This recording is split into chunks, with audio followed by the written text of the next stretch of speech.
कुन फयाकुन।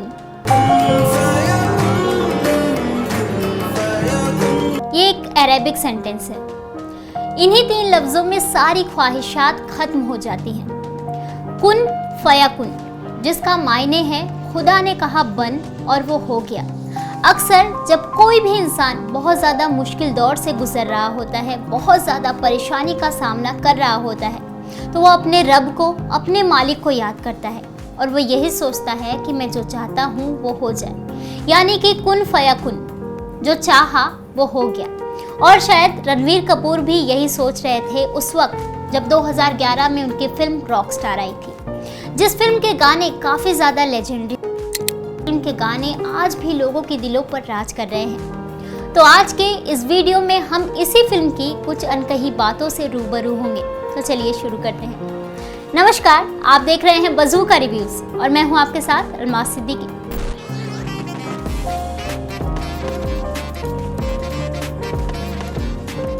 Film Rockstar, जिसे 11 नवंबर 2011 में रिलीज़ किया गया था, इस फिल्म की कहानी में हमें रोमांस और क्लासिकल म्यूजिक का एक बेहतरीन कॉम्बिनेशन देखने को मिला था। फिल्म की कहानी में हमें ये दिखाया गया था कि किस तरह से रणवीर कपूर एक बेहतरीन सिंगर बनने के लिए, एक कलाकार बनने के लिए और एक रॉकस्टार बनने के लिए कितनी मशक्क़त करते हैं। और इस फिल्म में रणवीर कपूर की परफॉर्मेंस काबिले तारीफ थी। जॉर्डन यानी कि रणवीर कपूर फिल्म में एक रॉकस्टार बनने के लिए वो सारे रास्ते अपना लेते हैं, लेकिन फिर भी कोई फ़ायदा नहीं होता है। और आपने इस फिल्म में देखा ही होगा कि एक बड़ा मज़ेदार किरदार खटाना भाई का, जो जॉर्डन को रॉकस्टार बनाने में पूरी मेहनत लगा देते हैं। खटाना भाई पहले रॉकस्टार को ये समझाते हैं कि किस तरह से उन्हें रॉकस्टार बनना है, और वो ये भी कहते हैं कि जब तक में तुम्हारा दिल टूटेगा नहीं, तब तक तुम्हारे दिल से ऐसे लफ्ज़ निकलेंगे ही नहीं जो लोगों को अपनी तरफ खींच सकते। और अक्सर आपने ये देखा होगा कि जितने भी शेर व शायरी हैं, गज़लें हैं, क्लासिकल म्यूज़िक हैं, उनमें ऐसे लफ्ज़ ज़रूर होते हैं, उनकी जो लाइंस होती है वो किसी टूटे हुए शायर की गमगीन बातें होती है। चाहे हम बात करें मिर्ज़ा गालिब की, मीर तकी मीर की या फिर जॉन इलिया की, इनकी शेर व शायरी में आपको गमगीन बातें ज़रूर दिखाई देंगी। और अब जब बात शेर व शायरी की हो रही है, तो ऐसे में एक बड़ा मज़ेदार शेर मुझे याद आ गया है, गौर कीजिए। हज़ारों ख्वाहिशें ऐसी कि हर ख्वाहिश पे दम निकले, हज़ारों ख्वाहिशें ऐसी कि हर ख्वाहिश पे दम निकले, बहुत निकले मेरे अरमा मगर फिर भी कम निकले। फिल्म की पूरी कहानी ही ख्वाहिश, मोहब्बत, इश्क और लगन को दर्शाती है।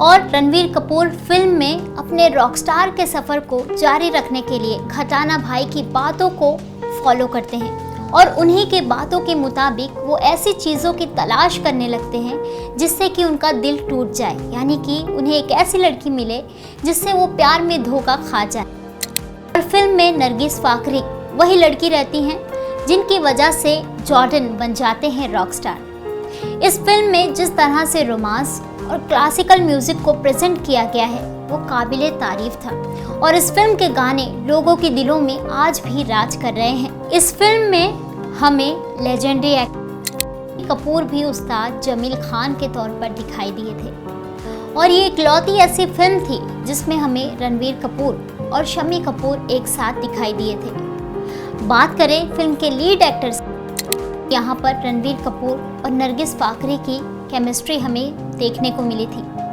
और नरगिस फाकरी ने 2011 में इस फिल्म के ज़रिए ही बॉलीवुड में अपना डेब्यू किया था। बात करें फिल्म में सपोर्टिंग कास्ट की, तो सपोर्टिंग एक्टर्स के तेराव हैदरी, जयदीप अहलावत और संजना सांघी जैसे जाने माने कलाकार हमें देखने को मिले थे।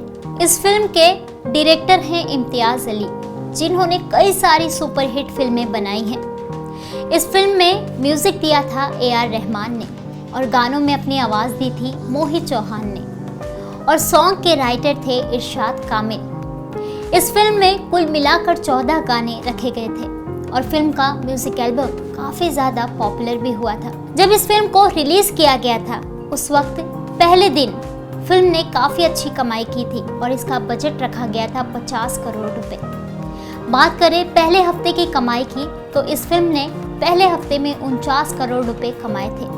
हालांकि इस फिल्म को उस वक्त बहुत ज़्यादा हिट रिस्पांस नहीं मिला था, क्योंकि उस वक्त बहुत सारे मिक्स रिएक्शन मिले। कई लोगों को तो इस फिल्म की कहानी ही समझ में नहीं आई थी, लेकिन धीरे धीरे जैसे लोगों ने इसे देखना शुरू किया वो इस फिल्म से कनेक्ट हो पाए, क्योंकि इस फिल्म में कहानी से ज़्यादा गानों ने चार चांद लगा दिया था। रणवीर कपूर का इस फिल्म में जो लेजेंडरी परफॉर्मेंस है, अगर हम उसे मास्टरपीस कहें तो शायद ये गलत नहीं होगा। 2007 में रणवीर कपूर ने संजय लीला भंसाली की फिल्म सावरिया से बॉलीवुड में अपना डेब्यू किया था और इसके 3-4 साल बाद ही इम्तियाज़ अली ने उन्हें अपनी फिल्म रॉकस्टार के लिए साइन कर लिया। फिल्म में रणवीर कपूर की परफॉर्मेंस ने सभी को हैरान कर दिया था और मज़े की बात तो ये है कि जब इम्तियाज़ अली 2007 में इस फिल्म की स्क्रिप्ट पर काम कर रहे थे तो उस वक्त उन्होंने इस फिल्म में हीर और जॉर्डन के किरदार के लिए रणवीर कपूर और नरगिस फाकरी को ध्यान में नहीं रखा था। दरअसल इस फिल्म के लिए उनकी पहली पसंद करीना कपूर और ऋतिक रोशन थे, लेकिन जब इम्तियाज़ अली ने इस फिल्म की स्टोरी ऋतिक रोशन को सुनाई तो उन्हें इस फिल्म की कहानी कुछ खास नहीं लगी और उन्होंने इस फिल्म के लिए मना भी कर दिया। फिर इसके बाद इम्तियाज़ अली ने फिल्म की स्क्रिप्ट पर फिर से काम शुरू किया और इसमें रणवीर कपूर को ध्यान में रखते हुए उन्होंने स्क्रिप्ट बनाई, लेकिन वो फिल्म में रणवीर कपूर के अपोजिट करीना कपूर को ही रखना चाह रहे थे, लेकिन ऐसा हो पाना शायद ही मुमकिन होता। जैसा कि हम सभी जानते हैं कि रणवीर कपूर और करीना कपूर कजिन्स हैं, तो शायद ही उन्हें फिल्म में एक साथ देख पाना मुमकिन होता, जिस वजह से इम्तियाज़ अली को ये आइडिया भी ड्रॉप करना। फाइनली फिल्म में रणवीर कपूर के अपोजिट नरगिस फाकरी को रखना पड़ा। जैसा कि हम सभी ने देखा है कि रणवीर कपूर इस फिल्म में एक रॉकस्टार बनने के लिए कितनी ज़्यादा मेहनत और मशक्क़त करते हैं और वाकई में भी उन्होंने इस किरदार में खुद को डालने के लिए काफ़ी ज़्यादा मेहनत की थी और उन्होंने गिटार सीखने के लिए खुद AR रहमान से इसकी क्लासेस भी ली थी और उन्होंने खुद को इस कैरेक्टर में इतना झोंक दिया था कि उन्हें कुछ होश ही नहीं था। उनके बाल भी काफ़ी ज़्यादा बढ़ गए थे और मज़े की बात तो ये है कि इस फिल्म की जो शूटिंग थी वो रिवर्स ऑर्डर में की गई थी, यानी कि फिल्म का जो क्लाइमेक्स था उसे पहले शूट किया गया था।